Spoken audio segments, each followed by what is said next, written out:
So, today I wanted to talk to you about alternate energy in vehicles. And what I mean by that is we all know that cars come in petrol and diesel, and there's also biofuel. Something that you may have heard is CNG, that's found in India.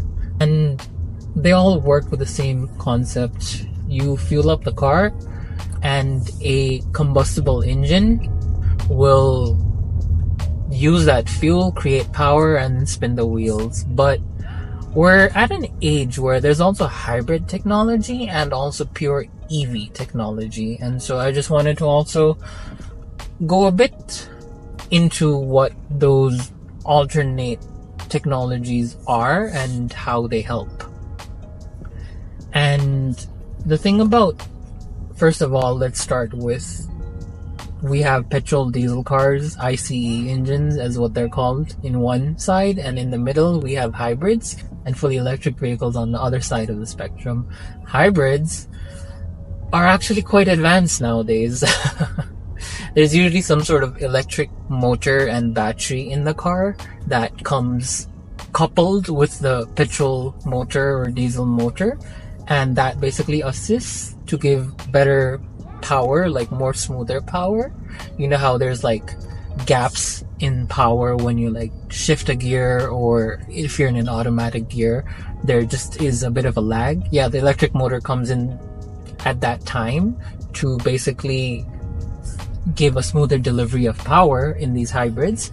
And as a result of this also hybrid motor train on the car, there's also better mileage, like much better mileage on these hybrid motor trains. But hybrids also are coming in like 3, I think, different sorts of powertrains, at least the ones I can think of. One is a plug-in hybrid, where there's like a decent size battery pack in the car, and like an EV you can plug it in to charge it, and it'll do a decent amount of range in just an EV mode.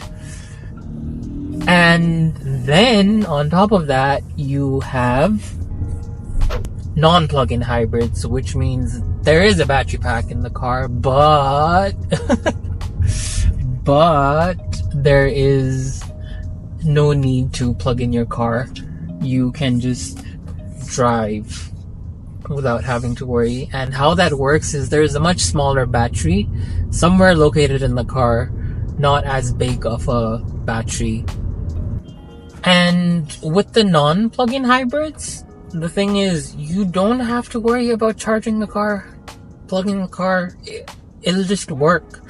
The more you drive your car, the more quickly it depletes the battery and also recharges the battery through like regenerative braking or just an onboard generator that the car has. And it's a very no-brainer because you just sit and drive like you normally do, and the car's engine will turn on and off automatically depending on how much power and energy it needs. And then you have hydrogen hybrids, which are very new in the market right now, and they're also not commercially feasible just yet. And so I don't know when or if they'll make it into the mainstream. It's 2024 right now, maybe a decade later, sure. Extracting that from the air to some sort of pressurized liquid form is a lot of energy at the moment. Like, it takes in a lot of electricity and energy to like change it into a very usable form before cars can use it. And the thing with hydrogen tech is that there are just a couple of brands that have tried it out and made like commercial vehicles, like something you and I can go and buy. And I can think of Honda Clarity hydrogen fuel cell. I think it was released around 2018. There is then a Toyota Mirai, which also you fill it up with hydrogen and then it runs for like 600 kilometers. But the thing is, you add hydrogen per kg, like how we add fuel per liter, and it gives a similar amount of mileage at the moment in terms of efficiency, but the cost of adding a kg of hydrogen, the full tank is usually about 4 to like 7-8 liters, no more, kg, sorry. And the thing is, it's so expensive. Like for us in Nepal, we're paying about 160 to 190 rupees per liter for hydrogen, for petrol. Hydrogen would cost like 600-700. I'm just assuming a liter, a kg, or maybe even more. You know what I mean? And that's so expensive. Is that economical? No. Who knows? So, yeah, not sure how feasible hydrogen is at the moment. But the technology, though, behind hydrogen is amazing, to say the least. And why I'm saying that is because these hydrogen fuel cars produce electricity. That's right, it actually produces electricity. I talked about it in my Yaris Cross review. Like, these cars, so hydrogen will be brought in, and then there's some sort of fuel cell and a chemical reaction that happens with the oxygen in the air, like the same oxygen we breathe. And here's the best part about it: this chemical reaction actually produces electricity. And I'm talking about the same electricity that runs your house and my house. Like, wow. Tech is so cool these days. And once electricity is produced, it's then captured to recharge the onboard battery and to run the onboard DC motor, just like an EV.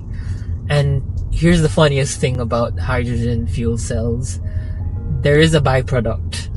Like, there is some sort of emission on this, but it's water, like H2O, hydrogen from the fuels, oxygen from the air mixed together produces water, of course, and produces electricity and energy. And so you do have a tailpipe in these hydrogen cars, but they run silently just like an EV. And in fact, they emit water, like just a quick splurge of water here and there every 10 to 15 kilometers, which isn't any environmental damage too, if you think about it. So yeah, pretty cool hydrogen hybrids out there in the market right now. And then finally, on the other end of the spectrum, you have pure EV platforms, which are taking over the market right now, at least in Nepal. In markets abroad, there was a big demand for pure EV platforms, but unfortunately, this demand has slowly been decreasing. A lot of governments abroad were subsidizing the rate of these EV cars. There were federal taxes given by the government. Like in Nepal, you have much lesser taxes for EV cars as compared to petrol cars. Abroad, you would have to buy a car and the government would give you a tax rebate of $7,000, $7,500 in America if customers purchase EVs made in America. So if you were an American buying a Tesla, then you would get some sort of tax rebate. On top of that, the state that you live in, like again, America, gives you further more, 2,000 to 3,000, 4,000, depending on the state, of a tax rebate when you purchase an EV in a certain state. Like, imagine in Bagmati, if you bought an EV, you would actually get some money back. It doesn't happen, but that's what's happening abroad. Similarly, another big EV market is Norway, a Scandinavian country, and it's the same sort of federal tax rebates. Like when you get the car, you get some money back at the end of the year, but their caveat is that you always need to charge your car, and you don't know where you can charge your car sometimes. Like in a country like Nepal, some places, like in urban settings, there are, bro, use your side lights. There are more than enough charging stations, but in other places there just aren't, and you just have to figure that out on your own. So yeah, I'm quite optimistic about what the future holds. Maybe a new form of energy someday, somewhere out in the world, who knows. Anyway, that's just me for today. Just wanted to ramble a quick bit about all the sort of cars and driving technologies out there at the moment. Drop a comment if you have any questions or comments, and see you on the next vlog.